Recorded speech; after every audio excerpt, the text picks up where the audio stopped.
Hello दोस्तों, आपका स्वागत है अपना बुस्टो घोस्टपीसेस के 7th एपिसोड में। तो एपिसोड की शुरुआत वहीं से होती है जहाँ पर हमारा पिछला एपिसोड खत्म हुआ था। अपनी घोस्टपीसेस अपने फाइंडिंग को एक क्राइम सीन पर लेकर आ जाती है और अपना फाइंडिंग भीड़ को साइड में करके क्राइम सीन देखने के लिए आगे बढ़ रहा होता है। और लोग कह रहे होते हैं कि कितनी डरावनी मौत रही होगी इस इंसान की। इसकी बॉडी तो देखो पूरी सूख चुकी है और ये इस शहर की तीसरी घटना है। और तुमने नोटिस किया हाई चैन की सिक्योरिटी सबसे वर्स्ट है। और मैंने पिछले साल भी बहुत सारे ऐसे स्ट्रेंज केस देखे थे। तो ये सब अपना ऑफिसर ज़ांग सुन रहा होता है और तो वो अपना जो ऑफिसर झा होता है, वो कहता है कि आपने पूछा कि मुझे इस केस के बारे में क्या लगता है? मुझे लगता है कि जो विक्टिम है, उसे करीबन 3 बजे मारा गया होगा और उसके बॉडी पर कोई भी ट्रेसेस नहीं है कि इसे चाकू से मारा होगा या फिर गला दबाकर। लेकिन मुझे ऐसा लगता है कि किलर नियर बाय कैमरास से बहुत फ़ेमिलियर रहा होगा क्योंकि सर्विलांस इन्वेस्टिगेशन टीम को भी कोई सुराग नहीं मिले हैं। और पिछले 2 केसेस भी इससे पूरे सिमिलर रहे हैं। फॉरेंसिक पैथोलॉजिस्ट जो थे, उन्होंने बताया कि इनकी मौत हार्ट फेलियर से हुई थी। लेकिन स्ट्रेंज चीज़ तो ये है कि इन्हें कोई हार्ट की प्रॉब्लम थी ही नहीं, तो फिर हार्ट फेलियर रहा कैसे? तभी अपना ऑफिसर जान कहता है कि मैंने तुमसे डायरेक्ट पूछा कि तुम्हें लगता क्या है? तो मुझे इतना सारा एक्सप्लेनेशन मत दो। तभी अपना ऑफिसर झाव कहता है कि मुझे लगता है कि ये मर्डर्स जो है, वो रैंडम किलिंग्स हैं। तो अगर मुझसे पूछा जाए, तो परपेट्रेटर जो था, वो बहुत स्किलफुली सारे कैमरास को अवॉइड करके बिना कोई ट्रेसेस विक्टिम पर छोड़ के यहाँ से किलिंग करके चला गया। या फिर मुझे लगता है कि ये केस पॉइजनिंग भी हो सकती है। फिर ऑफिसर जांग कहता है लेकिन इसके बॉडी पर या फिर इंटरनल एग्जामिनेशन जब हुआ तब भी पता चला कि इनके अंदर कोई भी पॉइजन नहीं था और ना कि कोई ड्रग्स। और एक्सटर्नल अपीयरेंस तो तुम देख ही रहे हो, इसकी बॉडी पूरी सूख चुकी है। तो ये पॉसिबल नहीं है कि इसकी डेथ नेचुरली हुई हो। तो एक बार और सोचो, इसके पीछे बहुत सारी पॉसिबिलिटीज है। तब अपना ऑफिसर जाओ कहता है कि और बहुत सारी पॉसिबिलिटीज मैं इसके आगे नहीं सोच सकता। क्या आप मुझे ये कहना चाहिए कि कोई किलर आया इनविंसिबली भूत जैसे हवे में उड़ते उड़ते और उसने इसे मार दिया? अरे हाँ, भूत भी तो हो ही सकता है ना। तभी अपना ऑफिसर जांग कहता है कि जो बकवास पॉसिबिलिटीज है उन्हें निकाल दो और जो सच में यूजफुल है उन्हें सिर्फ रख दो। और वो सारे पब्लिक से कहता है कि निकल जाओ ना घर पे, तुम्हें पता नहीं है क्या पब्लिक नोटिस मैंने इश्यू करवाई है कि रात को बाहर मत निकलना। तब भी तुम सारे लोग बाहर निकले हो। तुम्हें क्या लगता है ये दुनिया बहुत मामूली चीज़ है? ये तुम्हें ऐसे ही जीने देंगी? जाओ, जाओ घर पे जाओ और सो जाओ। तभी सीन शिफ्ट होता है और मुझे लगता है कि ये बिल्डिंग एक हाई वन एलिमेंट्री स्कूल है। लेकिन आपको क्या लगता है कमेंट में ज़रूर बताना। तभी उस बिल्डिंग के अंदर एक लड़का होता है और वो एक कैंडल जलाता है और उसके हाथ में एक हेयरपिन होती है और मुझे लगता है कि ये हेयरपिन अपने घोस्ट प्रिंसेस की ही है। तभी वो लड़का कहता है कि सर, मुझे लगता है वक़्त आ गया है। तभी उस दीवार में से एक मॉन्स्टर सा बाहर निकलता है और कहता है कि ओह! तो वापस एक बार टाइम आ चुका है शिकार करने का।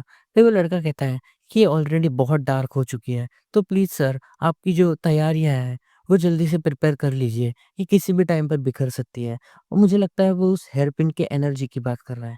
तभी वो मॉन्स्टर कहता है कि अच्छा ठीक है, तूने बहुत अच्छा काम किया बच्चे, और मैंने एक बहुत अच्छा काम किया है तुम्हें चूज़ कर कर उन तीनों में से। तभी वो लड़का कहता है कि हाँ, ये मेरा फॉर्च्यून है कि आपने मुझे चूज़ किया।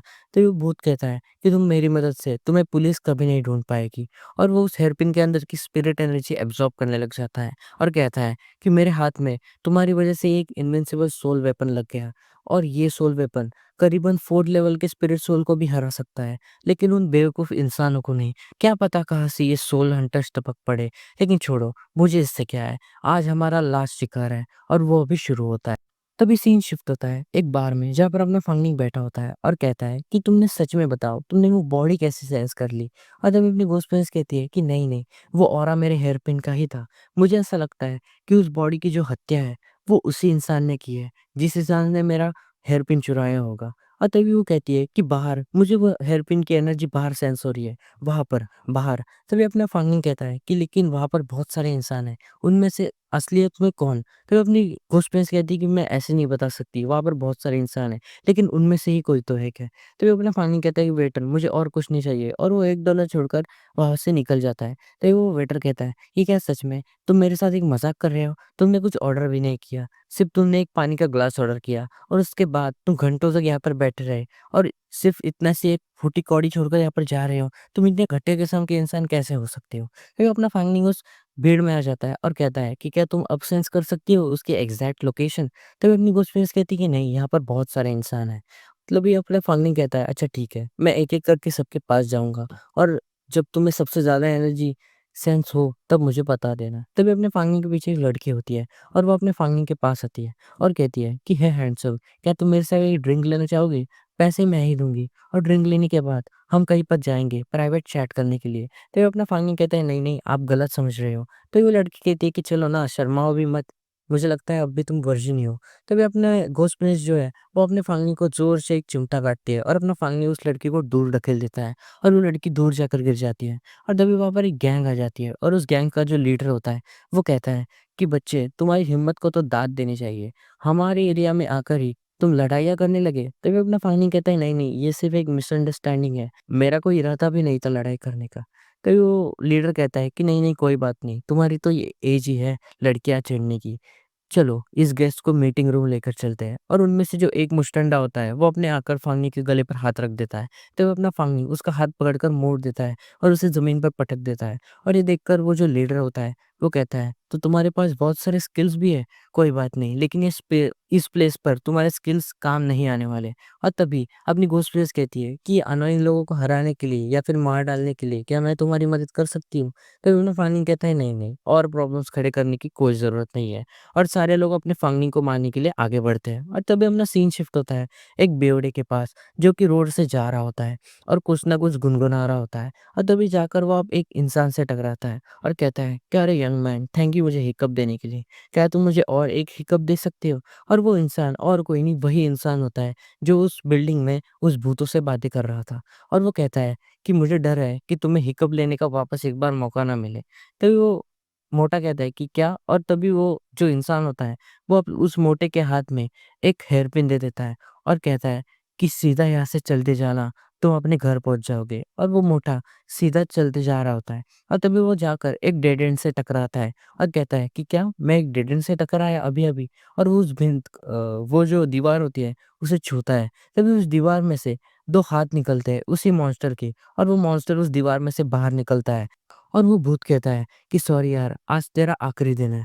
और वो उस इंसान की सारी स्पिरिट एनर्जी एब्ज़ॉर्ब करने लग जाता है और वो डीमन हँसते ही जा रहा होता है और वो आगे कहता है कि तुम्हें खाने के बाद मैं एक 4th लेवल का स्पिरिचुअल सोल बन जाऊँगा और इसे तुम्हारा ऑनर मानना चाहिए। और वो उस मोटे की एनर्जी एब्ज़ॉर्ब करते ही जा रहा होता है और वो मोटा मन में सोच रहा होता है कि मुझे ऐसा लगता है कि मेरी आज मौत होने वाली है। तभी अपना फांगनी वहाँ पर एंट्री मारता है और उस भूत को एक ज़ोरदार किक देता है और उसे दूर फेंक देता है और वो भूत जाकर दीवार से टकराता है। और वो जो अपने फांगनी है, वो उस मोटे से कहता है कि क्या तुम ठीक हो? तुम्हें लगी तो नहीं? तभी वो मोटा कहता है कि हाँ, मैं ठीक हूँ और थैंक यू मुझे बचाने के लिए। और वो चक्कर खाकर नीचे गिर जाता है और अपना फांगनी घोस्ट प्रिंसेस से कहता है कि क्या तुम कन्फर्म हो?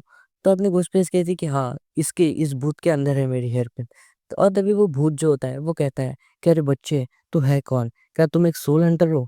मुझे पता नहीं था कि तुम्हारा रिस्पॉन्स इतना इफ़ेक्टिव होगा। लेकिन तुझे पता नहीं है कि तू तेरा पाला किससे पड़ा है। मैं तुझे एक ट्रीट देता हूँ, अगर तू उस मोटे को मेरे हवाले कर देता है, तो मैं तुझे जाने दूँगा। तभी अपना फांगनिंग कहता है कि तू ऐसे आधी रात को किसी मामूली इंसान को छेड़ेगा और मैं तुझे जाने दूँगा? Fuck you. और वो उसे मिडल फिंगर दिखाता है। तो वो जो डीमन होता है, वो कहता है कि मैं तेरी सोल हंटर की पोज़ीशन नहीं जानता, लेकिन अगर अगर तुझे इतनी भी समझ ना हो कि तेरा अच्छा या फिर बुरा किस चीज़ में है, तो मैं तुझे मार डालूँगा। मैं तेरी सारी एनर्जी एब्ज़ॉर्ब कर लूँगा। और वो अपनी टेक्निक उस फांगनिंग पर यूज़ करने लग जाता है और फांगनिंग के अंदर की एनर्जी एब्ज़ॉर्ब कर रहा होता है और अपना फांगनिंग कहता है कि ये क्या है? ये बहुत डिस्गस्टिंग है। तो ये अपना डीमन कहता है कि अब मेरी सोल टेक्निक तुम्हारी बॉडी को पेरिश कर देगी। अब तुम्हें समझ आएगा कि तेरा पाला किससे पड़ा है। और तभी अपनी घोस्ट प्रिंसेस जो होती है, वो अपनी स्पेल यूज़ करती है और उसकी जो सोल टेक्निक होती है, उसे चीर कर रख देती है। और अपना फांगनिंग कहता है कि अर्थ पर कौन-सी भी डिस्गस्टिंग चीज़ हो, इससे नहीं हो सकती। तो वो उस डीमन की पड़ जाती है और वो कहता है कि ये तो इम्पॉसिबल है, तुमने मेरी सोल टेक्निक कैसे ब्रेक कर दी? तो ये अपना फाइंडिंग कहता है, इस वजह से क्योंकि मैं तुमसे ज़्यादा हैंडसम हूँ।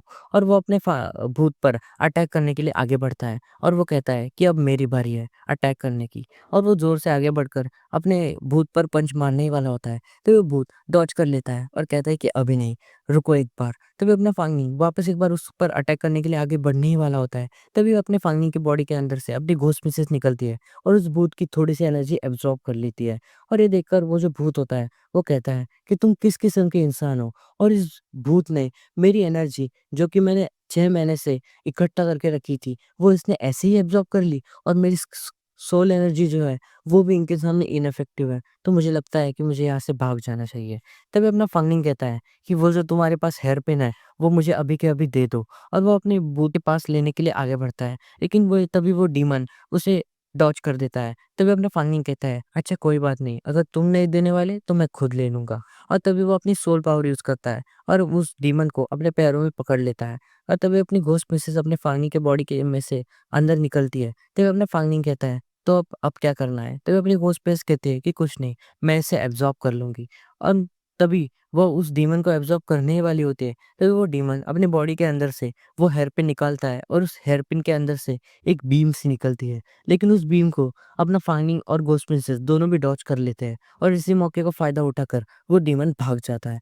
और तभी वहाँ पर पुलिस आ जाती है, और वो पुलिस वाला अपना जाओ वहाँ, वो कहता है कि हैंड्स अप, हिलना मत, और वो अपने फंगी को पकड़ लेता है और कहता है कि तुमने सुना नहीं कि मैंने हैंड्स अप कहा। तभी वहाँ पर अपना ऑफिसर जांग भी होता है, और तभी वो जब अपने फंगी को देखता है तो वो वापस एक बार अपनी बंदूक जेब में डाल देता है और कहता है कि इसे जाने दो, ये नहीं हो सकता किलर। तभी वो ऑफिसर जाओ जो होता है वो कहता है कि मास्टर आप एक बार उस बॉडी को देखो, इसकी बॉडी पर भी वही स्कार्स है जो पिछले 3 केसेस में हमने देखे थे, और इस बॉडी के पास अगर यही होगा तो यही होगा ना किलर। तो वे अपने फाइंडिंग कहता है कि नहीं ऑफिसर, मैं बहुत बेकसूर हूँ, मैं बहुत अच्छा इंसान हूँ, मैंने तो इसे बचाया है सच में। तभी अपना ऑफिसर जांग कहता है कि पिछले केसेस में हमें बॉडी पर कोई ट्रेसेस नहीं मिले थे, और बॉडी के इर्द-गिर्द भी कोई इंसान नहीं मिला था, बराबर ना? तभी अपना ऑफिसर जांग कहता है कि हाँ, बराबर। तभी अपना ऑफिसर जांग कहता है कि वहाँ पर कैमराज़ है, कैमराज़ में भी कुछ ना कुछ कैप्चर हुआ ही होगा, और जैसे कि जितना कि हमें इस केस के बारे में पता है कि किलर कोई भी छोटी से छोटी गलती नहीं करता और कोई ट्रेसेस भी नहीं छोड़ता। तो तुम्हें क्या लगता है कि ये अगर किलर होगा, तो ये इतने आसानी से हमें मिल जाएगा? तभी अपना ऑफिसर जाओ अपने फंडी से कहता है कि हमने रात को निकलने में मना किया है, तो तुम बाहर कैसे निकले और तुम यहाँ पर कर क्या रहे हो और तुम हो कौन? तभी अपना जो मोटा होता है वो उठ खड़ा होता है और कहता है कि ऑफिसर, इसने मुझे बचाया है, ये मेरा सेवियर है। तभी अपना ऑफिसर जाओ अपने उस मोटे के पास आता है और कहता है कि सेवियर, क्या तुम सच में तुम ज़िंदा हो? क्या तुम्हें याद है कि यहाँ पर हुआ क्या था? क्या तुम्हें पता है कि तुम पहले इंसान हो जो इस केस में बच गए हो? तभी वो मोटा कुछ कहे, तभी वो चक्कर खाकर नीचे गिर जाता है, और अपना ऑफिसर जाओ बैकअप के लिए और एम्बुलेंस बुला लेता है। तभी अपना ऑफिसर जांग अपने फांगनी से कहता है कि बच्चे, क्या तुम एक सोल हंटर हो? तो अपना फांगनी कहता है कि सोल हंटर, अब इसका क्या मतलब होता है? और वो मन में सोच रहा होता है कि उस घोस्ट बेबी ने ऐसा ही कुछ मेंशन किया था। लेकिन मुझे लगता है कि ये कोई ऑफिशियल ऑर्गेनाइजेशन होगी जो एब्नॉर्मल इवेंट्स को जाती होगी इन्वेस्टिगेशन करने के लिए। लेकिन मुझे लगता है कि मैं और जियांग ली खुद अभी एक एब्नॉर्मल चीज़ है, तो मुझे इस चीज़ से दूर रहना चाहिए। तभी अपना ऑफिसर जांग कहता है कि मुझे लगता है कि तुम्हें सोल हंटर के बारे में कुछ पता ही नहीं है। क्या ये एक सेल्फ रियलाइज़ेशन है? इसमें कोई सरप्राइज़ होने की बात नहीं है। तुम बच्चे, तुम बहुत यंग हो और तुम्हारे चेहरे पर तुम्हारे थॉट्स बिल्कुल साफ-साफ नज़र आते हैं। और वो अपना पुलिस का गार्ड अपने फांगनी को देता है और कहता है कि अगली बार अगर झूठ बोलने का मन करे तो मेरे सामने मत कहना, क्योंकि मैं आई कांटेक्ट और माइक्रो एक्सप्रेशंस पढ़ सकता हूँ और जान सकता हूँ कि तुम सच बोल रहे हो या फिर झूठ। तभी अपना फांगनी कहता है कि ज़ांग ताइंदियान। तभी अपना ऑफिसर जांग जो होता है वो कहता है कि ये मेरा नाम है, और अगर तुम वापस एक बार किसी स्ट्रेंजर इनकाउंटर से मिलो तो मुझे कॉल कर देना फ्यूचर में। तभी अपना ऑफिसर जांग कहता है, अच्छा ठीक है, अब तुम जा सकते हो। और हाँ, ऐसी सारी चीज़ें से डील करते वक़्त खुद को सँभालना। तभी अपना फाइंडिंग कहता है कि ऑफिसर जान थैंक यू। और तभी अपना ऑफिसर जांग कहता है कि ये लड़का तो बहुत इंटरेस्टिंग है। और तो भी अपने ऑफिसर जांग के पीछे जो बिल्डिंग होती है, उसी बिल्डिंग के ऊपर वो लड़का खड़ा होता है और वही डीमन भी। और यहीं पर हमारा ये वाला एपिसोड खत्म हो जाता है। Thank you.